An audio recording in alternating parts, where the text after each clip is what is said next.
And it, it actually reminded me of, you know, I find, say, let's say in India and US, um, and very early on, I observed this. What I find is that people have a lot here and they're still depressed. And on the flip side, and I'm not saying that people are not depressed, you know, in India and Thailand and Indonesia, but I find a lot more people with bigger smiles, with lesser in the pocket, but the gleam in the eye is visible. And in this podcast, he was actually explaining that he visited India and other places in his yoga practice. And what he found was that there was such poverty, and still there were more smiles, there were more, uh, um, you know, uh, this gleam in the eye he was talking about. And personally, actually, I went to a Christmas dinner, and there were, the host was actually showing the stuff that they had just acquired, and it was um, uh, interesting. It was nothing wrong with that. But then somehow the discussion went to their trip to Thailand, and they were talking about how people were washing their clothes at the river, and so on and so forth. And they were, you know, so it was as though, uh, you know, the people there did not have what they ought to have. And when I look back at my early years, I found those people who had very little were far more content than I find, uh, with people who are so affluent, still not content. Um, so, in this podcast, there was another uh, example. He was saying, why we all should be having gratitude, um, that, half the people on earth, which is, a few billion people, live on less than $2.50 a day. And if that doesn't make us feel the gratitude, then we don't. I don't know what will. And a lot of times when you know, and believe me, I do get personal calls where you know, people who should be, who ought to be grateful, call in about, this went wrong, that went wrong, and so on and so forth. Um, and they do not have the focus on, what's happening. Uh, you know, um, we are um, so fortunate, um, and then the um, the the discussion went on to, how do we become, more grateful while we are going through challenges. And that always comes up. And uh, every time I look at a challenge in my life or someone else's life, um, there is a quote by uh, Guru Maharaj, Guru Dada Guru Maharaj, And he actually used to say this very often, that uh, his view was that let's all welcome uh, challenges, because that is when we turn our attention towards the higher power. Uh, and that is when that reminds us that we need to be in a better place. That reminds us to achieve, you know, a state of constant joy. Um, so he always used to say, uh, you know, uh, and I wouldn't quote that in Hindi, but basically it was just that, you know, uh, he actually, the podcaster also um, reminded that there is a Tibetan prayer which actually, calls for challenges, and because that would make us more resilient and make us work towards our ultimate goal, which should be the permanent joy. And I think Dada Guru Maharaj, he used to talk about the same. And so the podcaster talked about, um, why not, a couple of tips and techniques, like keep a journal, what you're grateful for, meditate on gratitude. So the way I personally look, our meditation, uh, you know, gets way deeper than uh, the kind of guided meditations that keep reminding us what we should be grateful for example, or guide us in other ways and means uh, on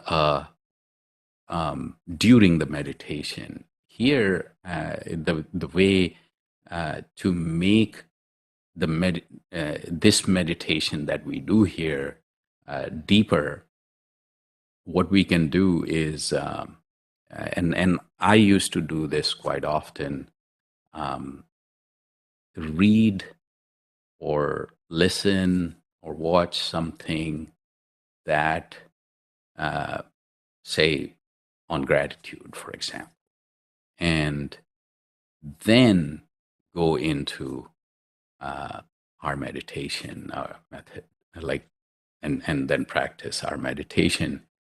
And then that meditation, while it is deeper and takes you, um, in silence into the inner world, um,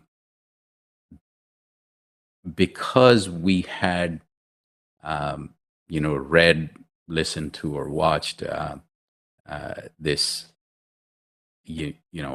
episode or readings about gratitude, you will then utilize your meditation to, um, maybe not directly, but indirectly reflect upon it. And you can try this. I always found that fascinating.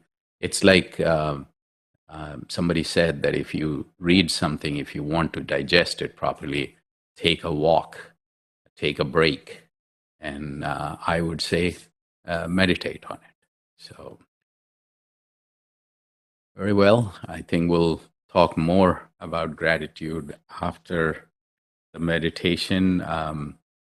Let's let's practice, and then we'll interact and talk more about gratitude.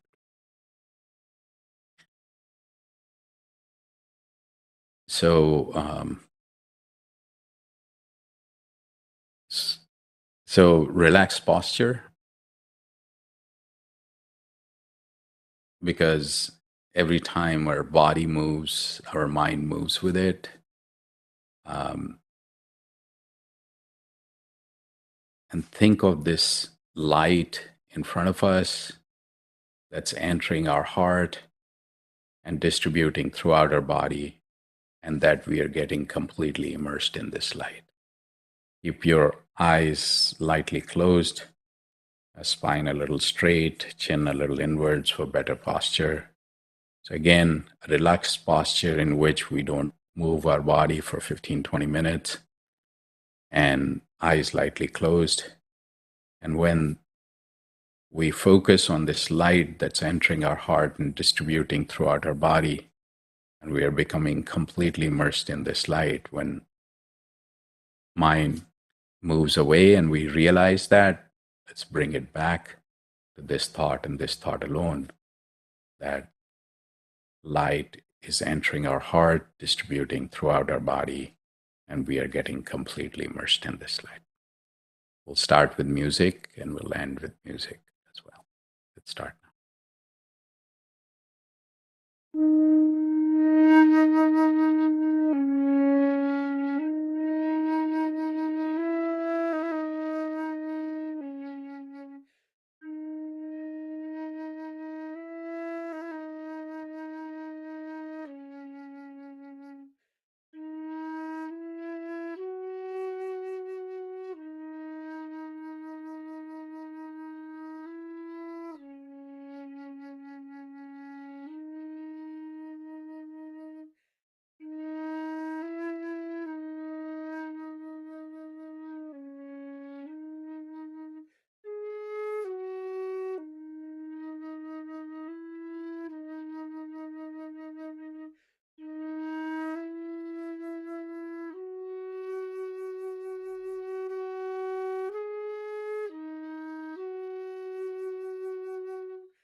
So talking about gratitude, I think I'm really thankful for all of us being here. Um, so Eddie, anything you want to add?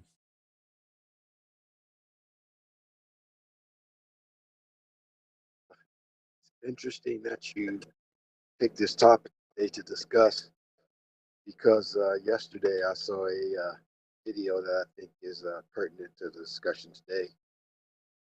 Um, the setting takes place in South Africa, and basically there was this gentleman who goes around and searches out people who he thinks he can help. And during this one day, he spotted a couple of boys. Um, The one boy was probably about 7 years old, eight at max, and his friend was probably about 8 years old. And what they were doing was they were going around collecting wood. And the gentleman thought this looked quite unusual that these young kids would just be collecting wood. Why would they be doing that? And so he stopped. He stopped where they were, and he asked them, what are you doing? And the youngest boy, the 7-year-old boy, goes, I'm collecting wood for my family so that we can burn it in the furnace and cook food. And so the man inquired further, um, why are you doing this? And he says, because, that's how we cook food. So, uh, excuse me for a second. And so the gentleman offered to follow them back to their home so he could find out more about the situation. And so he offered the boys a ride. The youngest one says to him, "My mother told me not to ride in the car with strangers." And so he obliged, and he asked them for the address, and which the little boy gave him, and he met them there. And so as he walks up to the house, the mother is on the other side of the fence, and he tells her that I saw your son, and he was collecting wood, and I came to see what the situation was. I might be able to help. And so he asked her, your son was told me he was collecting wood so that you could burn it in the furnace to cook food. And she said, yes, that's correct. And he says, well, what is the problem with the electricity? And she says, well, it got turned off, and we were using a generator, but we don't have fuel now. And so, long story short, he asked, okay, whatever you want, what can I do for you? And then so she pauses, she thinks a minute, she says, basically, if I could have, a few cans of fuel, that would help. So he says, oh, she could have asked for anything, but she asked for a few cans of fuel. He says, so he says, okay, I can do that. And after agreeing to that, he gave her, some money, and there was another lady with him, and she also received some money from the gentleman. After that, he and the young boy, the 7-year-old boy, got in the car and they headed off to get some fuel. And during the ride, the little boy turns to the gentleman and he says, he says, "You're my best friend." And that's where the video ended. But when we talk about misery and gratitude, obviously the young boy and his family were in some difficult times, challenging times, and nonetheless, the young boy was happy. He had a good attitude, and he was doing his duty for his family by collecting the wood. And he was grateful for that because they could use it in the furnace and thereby cook food. He didn't ask for anything beyond that. You didn't see him complaining or anything like that. He was just going out there doing his duty. not expecting any result to come forward from it. But um, a result did, right? It said that we do our work and we don't worry about it. And whatever comes from that, and we're content with it. And so, in this case, what came from that, from his doing his duty for his family, was the gift that the gentleman gave, the fuel for the generator and some additional cash to help them with their living expenses. And so, this kind of sums up this what we were talking about today is you do your duty. You don't expect any outcome. Grateful, grateful for what you have, and maybe good things will happen. Maybe not, but you don't have control over the results of your actions. So just do them. Don't become attached to them, and then what the or the universe will provide will be provided for you. But the idea of gratitude is just to do your work and remain attached. Yeah, very good. Yeah, actually, you know, one of the other parts of that podcast was that how much we take for granted. Um, and so this person, you know, who was brought up in a North Carolina farm, had greenery all around. Then later he moved to Los Angeles, and then he realized what he took for granted there is no longer, a thing anymore. And another example was so he was asked to do a yoga um, class for the inmates in a maximum security prison in Maine. And so for that session, some food was brought in, which was, not the normal food that those people would get. So uh, he was saying that when people took some fresh fruits, which to him was something he always would take for granted. But when those people said, like, I haven't had this for 5 years, 7 years, um, he just realized that so much we take for granted in our lives. So, Liz, how are you? Happy Saturday, everyone. I'm doing well. Today? I love this topic. Um, I think it's interesting that sometimes it is hard, actually. Um, and I will speak to the benefits of having gratitude. I try to practice that, but I wonder why it is hard, for people, good people, really good people, to not have gratitude, to wallow the in whatever it is that they feel that they deserve or they feel they should have. Good people, and I think as I'm listening to you and the stories, maybe it's just going out there more and kind of engaging with everyone and seeing everyone's struggles and knowing that we're not alone in our struggles and each of us have something to be thankful for could be a solution. I'm just thinking what could motivate and help people have who struggle with, like, finding gratitude. But I loved what you said during your talk, and you'll have to excuse my voice. I'm a little bit sick, but Oh, you said, it's not something about they don't have anything in their pocket, but they've got a glint in their eye. And I feel like I'm going to take that phrase with me. I really liked that.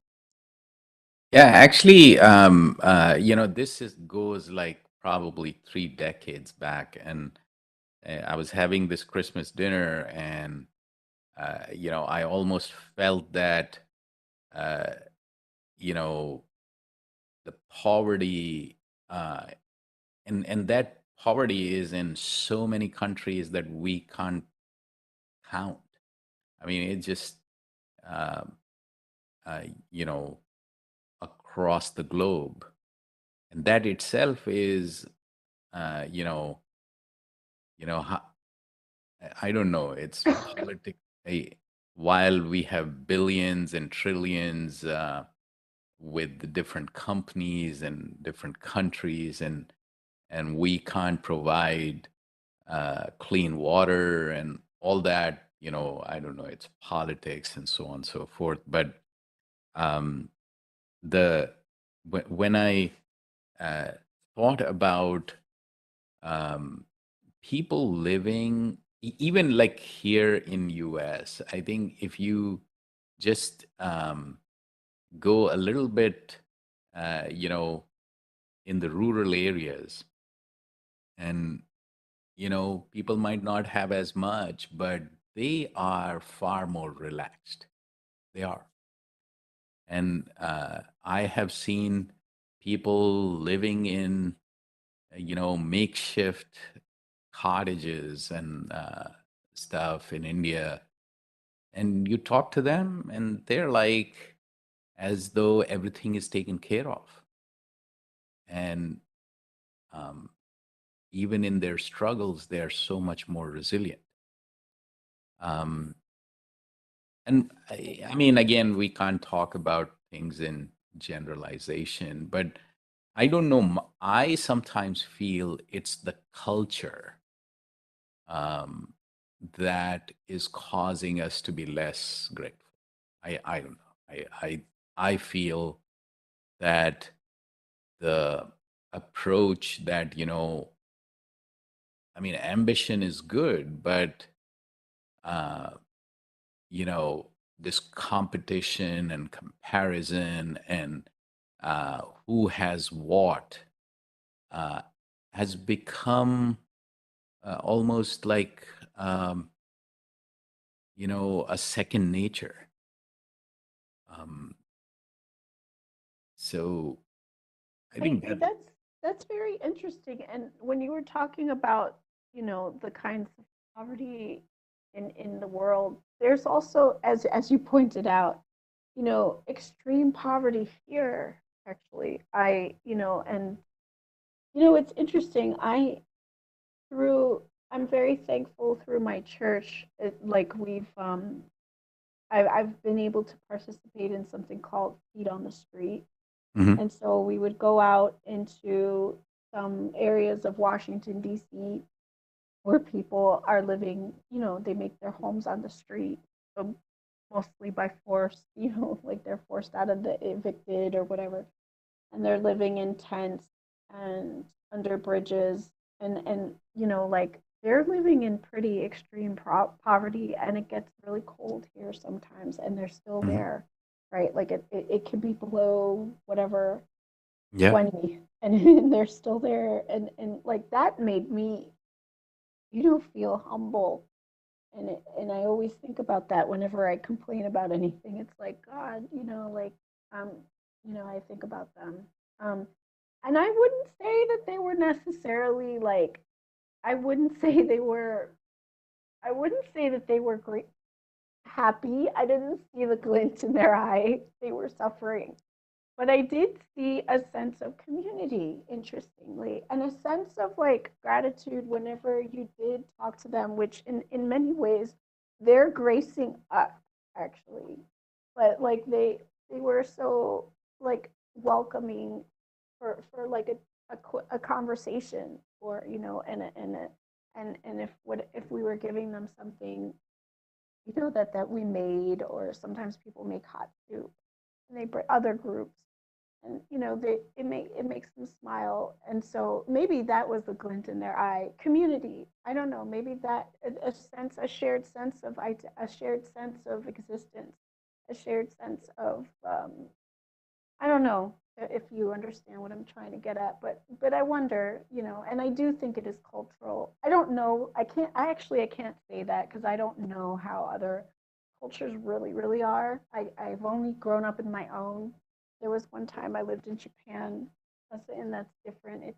There's also competition there, but um, and the poverty is swept under the rug. People Yeah. don't really acknowledge it there.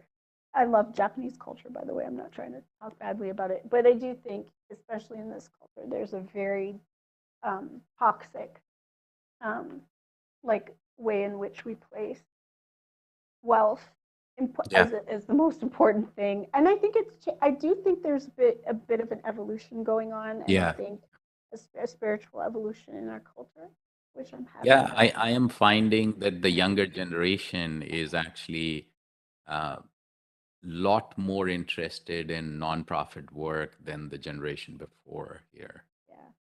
Um, so yeah, there is definitely a shift going on, but uh, yeah, I think see, I think what you're describing is, uh, I and maybe we are generalizing, which is not necessarily the right thing to do. But see, when in an affluent society, there are people who are evicted from home. They are going through rough times. But I am talking more about like if you go even like uh, deeper into Virginia or Georgia or someplace, uh, less affluence, but more calmer, quieter life. Um, but, you know, I was talking of like rural folks who sometimes, like in India, I've seen, uh, they don't know where the next day's food will come from. But they are, you know, less worried and less anxious and less uh, tied up than some of the people who are so well off but are upset about, some very petty thing. So just when you contrast that, affluence, sometimes I feel like affluence actually makes uh, anxiety and depression and all that, m- it attracts it more somehow, which is very strange. I agree. I'll put in one more comment and then I'll open it up to other people because I don't want to dominate the conversation. But I have this beloved friend. I love her very much, but you know, she's extremely ambitious, which is not a bad thing. Mhm. But like it's so funny because I've seen her trajectory. We started together at a certain point, and like she was like, I want to be a judge one day. And so she like works her way up, she becomes a supervisor. She doesn't like it. She's like, oh, I hate this job. It's terrible. And then she becomes a judge and she's like, I hate this job. And she's like crying. And I'm like, but you wanted that. Like, Yeah. and it's more of a mindset. It's not even Right. that it's like, I don't know how to help. I mean, I'm sure we're all on our own path and we find our way. And I'm sure she was meant to be where she is. I think like that. But it's interesting that like even when one gets everything that they want, and this isn't a criticism because she's a wonderful person, and I'm glad she's a judge actually. She's a Yeah. wonderful person. But even when you get everything that you want, it's like you still want more. That's so See, that interesting. that is exactly what sometimes, um, if it was, yeah, I mean, lot of people who actually acquire a lot of status and wealth and other things, they eventually go into like, how do I give back? How do I, so that's always there because I think there is acquiring things doesn't give you peace, calm, and joy necessarily, right? So Shivangi, you have been quiet. And, Namaste, Bhaiya ji. Namaste, everyone. namaskar. Now, I've been listening to the discussion. It's very interesting, all the different perspectives. I was just thinking that you often talk about how ego and like I, me, myself is like sort of an adversary to our spiritual growth. And being grateful and being thankful, I think, takes that away a little bit and keeps us humble. We realize that what we have and all the great things, all the blessings that we have are because of the higher power and because of the Guru Kripa. It's not that I achieved those things. It was because of the Guru Kripa that I was able to forge my way ahead and have all these wonderful things. I think gratefulness. You just reminded me. So one of the things in the podcast I was listening to was, when you bring in gratitude, it's like just doing that, you are bringing in positive, so the negative energy goes away as soon as you bring in gratitude. Uh, so in that way, it's very, very similar to our satsang, right? I mean, we are bringing in positive energy. Here, this is slightly different method.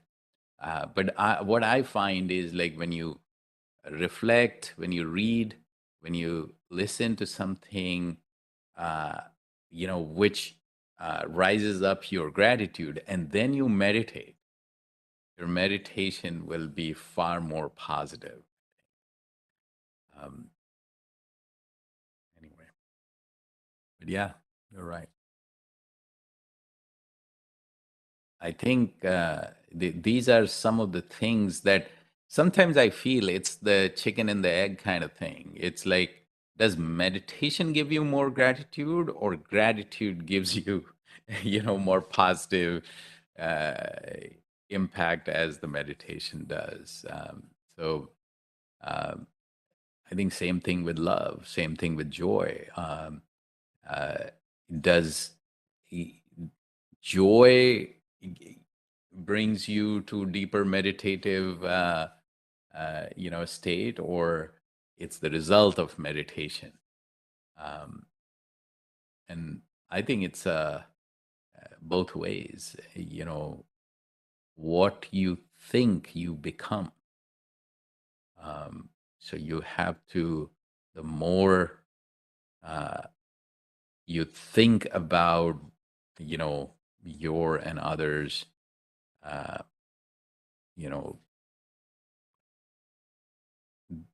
things that would help us to be grateful, things that would help us to be joyful, things that would help us to be more connected, more in uh, you know uh, in compassion, so on and so forth. So yeah. So Eddie, anything that you would like to wrap up with?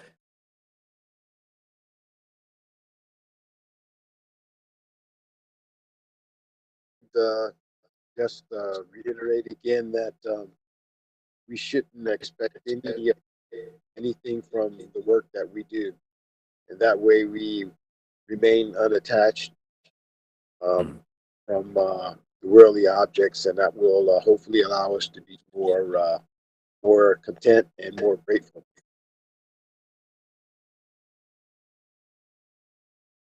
Awesome. All right. On that note, we'll see you all soon. And as I stated, I just totally feel so much thankful for you all being here. That's a blessing in itself. Namaskar, and have a good week and good day ahead.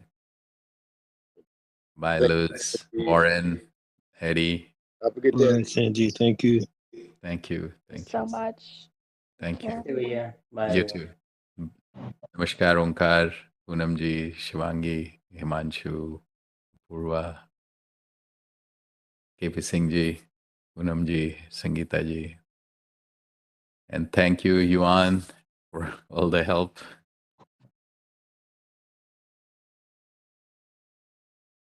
Pranam Bhaiya, we are thankful to you.